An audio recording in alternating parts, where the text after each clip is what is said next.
អ្វីទៅគឺជាតេស្តជួសកែងជើង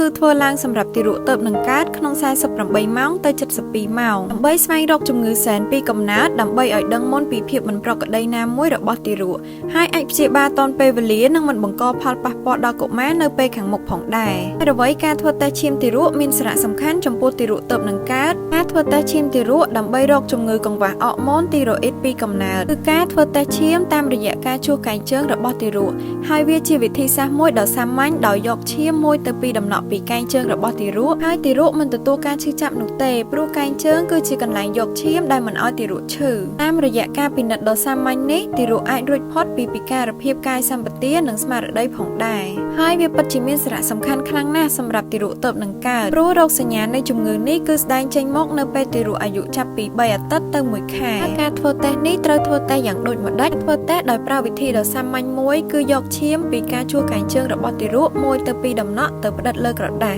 តេស្តត្រូវទុកឲ្យបានល្អរយៈពេល24ម៉ោងឲ្យស្ងួតរួចយកទៅដាក់មន្ទីរពិសោធន៍ដើម្បីពិនិត្យមើលតើពេលណាយើងអាចដឹងពីលទ្ធផលនៃការធ្វើតេស្តនេះលទ្ធផលគឺអាចទទួលបានក្នុងរយៈពេល5ថ្ងៃទទួលបានលទ្ធផលវិជ្ជមានមានន័យថាទារកប្រឈមនឹងជំងឺមេតាបូលីកខ្ពស់ហើយបើលទ្ធផលអវិជ្ជមានមានន័យថាទារកមិនប្រឈមនឹងជំងឺមេតាបូលីកទេលទ្ធផលតេស្តបង្ហាញថាវិជ្ជមានយើងត្រូវធ្វើតេស្តម្ដងទៀតដើម្បីបញ្ជាក់ពីលទ្ធផលតេស្តជាលើកទី2និងដើម្បីធ្វើការព្យាបាលឲ្យទាន់ពេលវេលាការព្យាបាលជំងឺមេតាបូលីកមានរយៈពេលយូរហើយការតាមដានក៏ដូចគ្នាដែរដែលជាលទ្ធផលកូនរបស់លោកអ្នកមានប្រាជ្ញាស្មារតីវៃឆ្លាតដូចធម្មតា